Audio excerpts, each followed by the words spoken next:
I believe I figured out what the plot of Poppy Playtime Chapter 3 will be about and who the actual villain is. I mean, haven't you noticed how the prototype seemed to disappear after Chapter 2? How the marketing shifted to this new evil character named Catnap? The prototype was a pretty big character to introduce the way they did, to then only steer away from him. That's a little odd. It kind of feels like they pushed the prototype to the side, right? Well, this was on purpose, and I think they are trying to mislead us into focusing on Catnap, when someone else was pulling the strings the whole time. Considering all the new information about the upcoming chapter, I think it's safe to say that Catnap is going to be our main antagonist for this chapter. And if you're curious about what he is, I recommend checking out my recent video explaining who he is, as well as his backstory. In that video, I talk about how Catnap, or Theodore, was heavily influenced by an imaginary friend. This friend would often encourage Theodore to cause havoc on the playcare and disrupt the employees. Well, this imaginary friend turned out to be real and is none other than the prototype. One day, the prototype asks Theodore to open a maintenance store with one of the green grab packs that he had stolen. This objective did not go as planned. Theodore ended up electrocuting himself, considering his lack of knowledge on the grab pack, thus needing medical attention. Even though Theodore got hurt, he was able to open the door anyways. But the prototype did not leave. Rather, he helped bring Theodore to get medical attention, ultimately saving his life. We know this from one of the photos in the ARG stating it wanted a way out. What's strange, it got that but didn't take it. Instead, it chose to carry the boy to staff, to save him, to blow its cover. Had it not intervened though, the boy likely wouldn't have made it. So clearly the prototype seemed to care for Theodore, as it would rather save him than be able to escape the facility. This is very interesting. You would think after being experimented on, given the opportunity to leave, you would take it, but the prototype did not, and there is a reason for this. Something changed in that moment. The prototype realized he needed Theodore alive. Now, why did he want the maintenance store open? Well, like I mentioned, we can assume it was to escape, but I think it was rather the prototype wanted something. I mean, clearly he seemed to have a plan here. In log 08502, we learn just how smart the prototype really is. He was kept in a single chamber, being monitored at all times. One day, the prototype dismantled a digital alarm clock that was kept in his room. By doing this, he was able to utilize the battery and several other components to create a laser pointer. He then fired this laser into the room's security camera, disabling it. This gave the prototype 28.3 seconds completely unmonitored. Once the camera was back to working, the room appeared to be empty, leading the employee to investigate by entering the room. However, once she did this, she realized the prototype had been hiding in one of the camera's blind spots. The prototype attempted to escape through the open door. However, another employee remotely relocked this door, despite the other employee still being inside. One casualty occurred from this. So it's clear the prototype possesses an unprecedented level of intelligence. But what does this information have to do with the video? Well, considering his intelligence and ability to make a laser pointer from an alarm clock, I think it's clear that the prototype is building something. At the end of chapter 2, after Mommy Longlegs was killed by the grinder and her severed torso fell to the ground, we see the prototype's claw appear from underneath the half-closed door. He reaches out and takes her torso away, dragging it back underneath the door. He wouldn't just take this part for nothing. Clearly, he has a plan to do something with her body part. And as she was being grinded to death, Mommy Longlegs screamed, "He'll make me part of him," further suggesting that the prototype takes these toy parts and uses them for something. But what? Now, towards the end of the second chapter 3 teaser trailer, we see a huge amalgamation of various different Playtime toy parts built together. And who else seems to be very good at building things? Well, I think it's safe to say that this massive toy creation was built by the prototype. Just like he built a laser pointer from parts of an alarm clock, he has built a giant creature from parts of dead toys, using this to seek revenge on anyone who wronged him. But achieving something like this would seem very difficult on their own, right? Well, that's where Catnap comes in. Even after Theodore turned into Catnap, he still kept a friendly relationship with the prototype. Whenever they were in a room together, Catnap seemed to follow him around like a lost puppy, and the prototype didn't seem to mind at all, almost as if he expected it, as it was stated in the cross-department report, also explaining how their relationship could have posed a problem. Reading, Catnap may be docile now, but he's also highly impressionable, especially to anything the prototype prototype says or does, meaning Catnap seems to do anything the prototype asks of him. This is huge. The prototype was pulling all of the strings behind closed doors. The prototype asked Catnap to help him release everyone from the Playtime Co. And of course, Catnap said yes. Catnap aided the prototype in a massive jailbreak on August 8th, 1995. A damaged mine is very easy to manipulate, and the prototype took advantage of this. I believe he knew Theodore would be easy to manipulate. He knew he could trust Theodore considering he was his only friend. He could have left Theodore to die, but he didn't. He saved him. Once Theodore made the transition to Catnap, the prototype developed a plan called the Hour of Joy, a plan to release all of the captured orphans and experimented toys. This is what we are going to learn in chapter 3, who the true puppet master was, the one pulling all of the strings, the reality behind the events of the Hour of Joy, how the prototype manipulated Catnap into helping him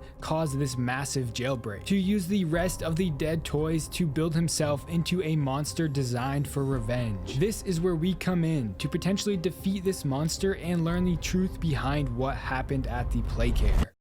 What do you guys think of this theory? Do you think the prototype is the true mastermind behind all of this? Let me know in the comments below. And if you like horror game content like this, please consider subscribing. And don't forget to follow my Twitter at TerrifiedT. Thanks for watching.